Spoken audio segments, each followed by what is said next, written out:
Hello friends, இன்னைக்கு நம்ம cook with குட்டிலிங்க Ramadan நோன்பு ஸ்பெஷலாக நிறைய ஸ்பெஷல் டிஷ்ஷஸ்லாம் செஞ்சிட்ருக்கோங்க. அதில் இன்றைக்கி நம்ம பார்க்க போகிறதுங்க இளநீர் சர்பத்துங்க. இந்த இளநீர் சர்பத் வந்து எப்படி செய்கிறது, அதுக்கு என்னென்ன பொருள் வேணும் அப்படிங்கிறதையும் பார்க்கலாங்க. ஃபஸ்ட்டு ஒரு சின்ன பாத்திரம் வச்சுக்கோங்க. அதில் வந்து தண்ணி நல்லா உங்களுக்கு எவ்வளோ தண்ணி தேவையோ அந்தளவுக்கு நான் 1 டம்ளர் அளவு தண்ணி எடுத்திருக்கேங்க. அது கூட வந்து 2 3 ஸ்பூன் அளவுக்கு சுகர் சேர்த்திருக்குங்க. அப்புறம் இந்த ப்ளூ பட்டர்ஃப்ளை பூ இருக்கு இல்லைங்களா, இது வந்து சன் ட்ரைடு தாங்க. சன்னில் தான் காய வச்ச சங்குப்பூ எடுத்திருக்கேங்க. இந்த சங்குப்பூ வந்து பாருங்கள், ஒரு 10 பூ கிட்ட போட்டுக்கிறேங்க. இது அமேசானில் தான் வாங்கினாங்க. உங்களுக்கு லிங்க் வேணும்னா கூட நான் வந்து கீழே வந்து கொடுக்குறேங்க. இந்த சங்குப்பூ வந்து நம்ம வாங்கி வச்சிட்டோம்னா டீ போட்டுக்கலாங்க. எல்லாத்துக்குமே இந்த சங்குப்பூ வந்து நமக்கு ஹெல்த்துக்கும் ரொம்ப நல்லதுங்க. ஹெல்த் பெனிஃபிட்ஸ் வந்து இந்த சங்குப்பூவில் நிறையா இருக்குங்க. அதனால் நமக்கு அவரம் பூவில் டீயில் எப்படி போட்டுக்கிறோமோ அது மாதிரி இந்த சங்குப்பூவும் டீ போட்டு குடித்தோம்னா அவ்வளோ நல்லதுங்க. இது உலர்ந்து நமக்கு கிடைக்கிறப்ப நமக்கு இது மாதிரி வாங்கி இது பண்ணிக்கலாங்க.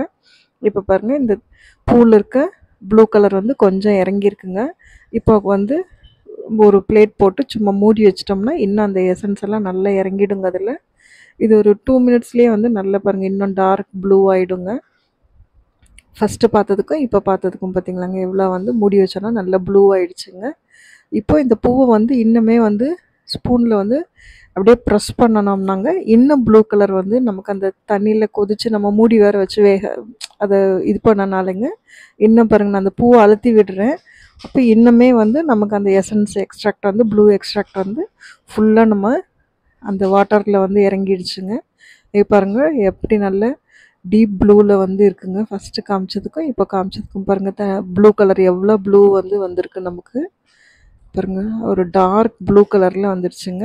10 பூக்கே நமக்கு வந்து இவ்வளோ வந்து கிடச்சிருக்குங்க. இப்போ நான் வந்து அகர் அகர் சேர்த்துக்கிறேங்க. இது பவுடர் அகர் அகர் தாங்க, ஸ்ட்ரிங்ஸ் இல்லைங்க, பவுடராக போட்டுக்கிறேங்க நான்.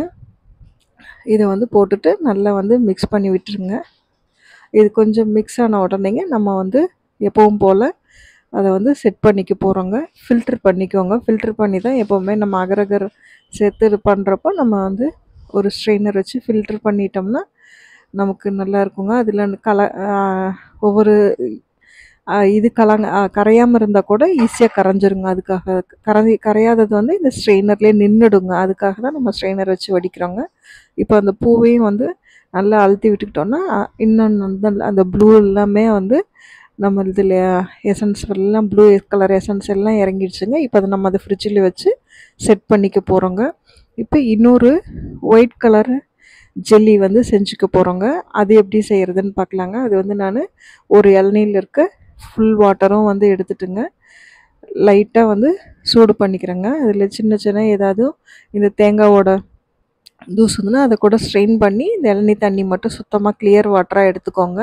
இப்போ இதில் நான் ஒரு 2 ஸ்பூன் அளவுக்கு சுகர் சேர்த்திட்டுங்க, ஒரே ஒரு ஸ்பூன் அளவுக்கு அகரகர் பவுடர் சேர்த்துக்கிறேங்க. இதையும் நல்லா மிக்ஸ் பண்ணி விட்டுட்டுங்க, அகரகர் வந்து டிசால்வ் ஆன உடனே இதையும் வந்து நம்ம ஜெல்லி மாதிரி செட் பண்ணிக்க போகிறோங்க. நம்ம வந்து பாருங்கள் நல்லா கொதிச்சு வந்துடுச்சுங்க. இப்போ இதை வந்து அதே மாதிரி ஸ்ட்ரெயினர் வச்சு நம்ம எந்த பாத்திரத்தில் வந்து செட் பண்ண போகிறோமோ அதில் வந்து இதை வந்து வடித்து விட்டுக்கோங்க. இளநீர் வாசம் அப்படியே சூப்பராக இருக்குங்க. இந்த அகரகரோடு கலந்தனால இளநீர் வாசம் இருக்காதோன்னு நினைக்காதீங்க, அவ்வளோ சூப்பராக இருக்குங்க. அந்த இளநீ வாசமும் இந்த தண்ணி கொதிக்க வச்சு நம்ம செட் பண்ணுறதுக்கு முன்னாடியே அந்த இதை வந்து நம்ம ஃபீல் பண்ண முடியுங்க. அவ்வளோ நல்ல வாசமாக இருக்குங்க. இப்போ இந்த வழுக்கன்னு சொல்லுவாங்க இல்லைங்களா, தேங்காய், அதை வந்து அந்த நம்ம ட்ரெயின் பண்ணி வச்சுருக்கோம் இல்லைங்களாங்க, அதில் வந்து சின்ன சின்ன பீசஸாக கட் பண்ணி விட்டுக்கிட்டோம்னா இது அப்படியே வந்து சூப்பராக செட் ஆகிடுங்க. அதுக்காக தான் இதை வந்து ஒரு தடவை மிக்ஸ் பண்ணி விட்டுருங்க. மிக்ஸ் பண்ணி விட்டுட்டு செட் பண்ணிங்கன்னா அவ்வளோ சூப்பராக வந்து இது செட் ஆகிடுங்க. வெறும் ப்ளைனாக இருக்காமல் நம்மளோட இளநீயும் வந்து அதில் கட் பண்ணி போட்டிருக்கோங்க. இப்போ இன்னொரு இளநீயில் இருக்க அந்த வழுக்கையும் எடுத்துக்கிட்டாங்க. நான் அதை ஒரு மிக்ஸி ஜாரில் ட்ரான்ஸ்ஃபர் பண்ணிவிட்டு இது கூட வந்து இன்னொரு இளநீயில் இருக்க தண்ணி வந்து ஃபுல்லாக வந்து அது கூட சேர்த்துங்க நல்ல பேஸ்ட்டாக அரைச்சிக்க போகிறோங்க. அந்த தண்ணி இளநியோட சின்ன சின்ன ஓடு இருக்குங்க, அதெல்லாம் வந்து இதே மாதிரி வடித்து ஆட் பண்ணிக்கிட்டிங்கன்னா சுத்தமாக வந்து நமக்கு கிடச்சிருங்க. இப்போ பாருங்கள், நம்ம அந்த தேங்காவும் இளநீரில் இருந்த சின்ன தேங்காவும் அப்புறம் வந்து நம்ம இளநீ தண்ணீரும் சேர்த்து நல்லா வந்து இது மாதிரி வந்து திக் கன்சிஸ்டன்சிக்கு வந்துடுங்க. அது மாதிரி நல்லா பாருங்கள் எவ்வளோ அப்படியே வெள்ளை மாவு மாதிரி இருக்குது, அரைச்சி எடுத்துக்கிட்டோங்க. இப்போ மீதி இருக்க இளநீ தண்ணியும் இது கூட சேர்த்துட்டாங்க. இப்போ நான் வந்து இப்போ காய்ச்சி ஆற வச்சுருக்கேன் பசும்பால், பேக்கெட் பால் இருக்குது இல்லைங்களா, அதுதான் வந்து உங்களுக்கு எவ்வளோ தேவையோ அந்த அளவுக்கு சேர்த்துக்கலாங்க.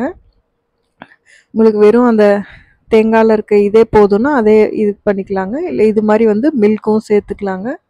இப்போ இதில் கொஞ்சம் சுகர் சேர்த்துக்கிட்டு, அப்போது சுகர் வந்து உங்களுக்கு எவ்வளோ தேவையோ அந்தளவுக்கு சேர்த்துக்கோங்க. இல்லை உங்களுக்கு வேணும்னா கொஞ்சமாக கண்டன்ஸ் மில்க் கூட சேர்த்துக்கலாங்க, நல்லா இருக்குங்க. இப்போ இது எல்லாமே நம்ம கலந்து விட்டுக்கிறோங்க. இந்த இளநீ ஒழுக்கு இளநீ தண்ணியும் சேர்த்துட்டு கொஞ்சம் பாலும் கலந்துருக்கோங்க இதில். இப்போவும் இதுலேயும் அதே மாதிரி தாங்க, அப்படி வந்து அந்த இளநியோட வாசம் சூப்பராக இருக்குங்க. இப்போ பாருங்கள் நம்மளோட ப்ளூ கலர் ஜெல்லி வந்து சங்குப்பூ ஜெல்லி வந்து எவ்வளோ சூப்பராக செட் ஆகிடுச்சுங்க. இது வந்து முடிஞ்ச வரைக்கும் ரொம்ப குட்டி குட்டி குட்டியாக வந்து ஜெல்லி ஷேப்பில் கட் பண்ணிக்கோங்க. எவ்வளோ அழகாக இருக்குது பாருங்கள், பார்க்குறதுக்கே நமக்கு நேச்சுரலாக நம்ம வந்து எந்த ஃபுட் கலரும் ஆட் பண்ணாமல் எவ்வளோ அழகான ப்ளூ கலர் ஜெல்லி பாருங்கள் நமக்கு கிடச்சிருக்கு. இப்போ இந்த ஒயிட் கலரில் இளநீரில் வந்து செட் பண்ணோம் இல்லைங்களா, அதுவும் பாருங்கள் எவ்வளோ அழகாக செட் ஆகிருக்குங்க. இதையும் வந்து இதே மாதிரி குட்டி குட்டி குட்டியாக கட் பண்ணிக்கோங்க. கட் பண்ணிவிட்டு ரெண்டையும் வந்து நம்மளோட இளநியை வந்து தேங்காய் தண்ணி விட்டு இளநீ தண்ணி விட்டு அரைச்சி வச்சுருக்கோம் இல்லைங்களா, அது கூட சேர்த்து நம்ம சர்வ் பண்ணிட வேண்டியதாங்க. அதுவும் சில்லுன்னு இருக்கணும், இதுவும் சில்லுன்னு இருக்கணுங்க. அவ்வளோதாங்க. பாருங்கள் நம்மளோட இளநீர் சர்பத் வந்து ரெடி ஆகிடுச்சுங்க. இது கண்டிப்பாக ஒரு ரெஃப்ரெஷிங் ட்ரிங்காக இருக்குங்க. ஃபஸ்ட்டு வந்து இந்த இளநீர் ஜெல்லி போட்டுக்கிட்டேங்க. அப்புறமா உங்களுக்கு எவ்வளோ தேவையோ அந்த அளவுக்கு ஆட் பண்ணிக்கோங்க. அப்புறம் வந்து நம்மளோட சங்குப்பூ ஜெல்லி, ப்ளூ ஜெல்லி இருக்குது இல்லைங்களா, அந்த ப்ளூ ஜெல்லியும் இது கூட ஆட் பண்ணிவிட்டு சர்வ் பண்ணிட வேண்டியதாங்க. ப்ளூ ஜெல்லி பார்க்குறதுக்கே பாருங்கள் எவ்வளோ கலர்ஃபுல்லாக இருக்குது, இந்த ப்ளூ அண்ட் ஒயிட் காம்பினேஷன். அது மாதிரி இது மாதிரி செஞ்சு கொடுத்திங்கன்னா குழந்தைங்க கூட ரொம்ப அட்ராக்ட் ஆகி இந்த கலர் காம்பினேஷனில் கண்டிப்பாக குடிப்பாங்க.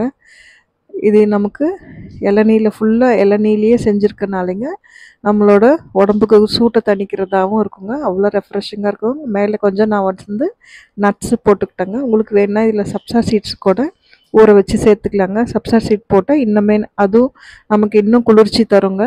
இது மாதிரி வந்து இளநீர் சர்பத் வந்து நீங்களும் உங்கள் வீட்டில் ட்ரை பண்ணி பாருங்கள். நான் வந்து சர்வ் பண்ணுறதுக்காக அந்த இளநியோட ஓடுலேயே வந்து கொஞ்சம் சர்வ் பண்ணி உங்களுக்கு அந்த கலர் காம்பினேஷன் சூப்பராக இருக்கு இல்லைங்களா, அதுக்காக வந்து நான் இது மாதிரி போடுறேங்க. உங்களுக்கு எந்த இதில் வந்து சர்வ் பண்ணணுமோ அந்த பாத்திரத்தில் வந்து ஊற்றி ஸ்பூனோட சர்வ் பண்ணுங்க. நம்ம வந்து இளநீர் சர்பத்தை வந்து சும்மா சாப்பிடாம ஸ்பூன் வச்சு கடிச்சும் சாப்பிட போகிறோங்க. அதனால் கண்டிப்பாக இந்த இளநீர் சர்பத் வந்து சர்வ் பண்ணுறப்போ ஸ்பூனோட கொடுங்க. ஸ்பூனோட இளநீர் சர்பத்தை வந்து உங்கள் வீட்டில் வந்து நீங்களும் ட்ரை பண்ணுங்கள். ரெசிபி பிடிச்சிருந்தா ஃப்ரெண்ட்ஸ்க்கும் ஷேர் பண்ணுங்கள். தேங்க்ஸ் ஃபார் வாட்சிங். தேங்க்யூ.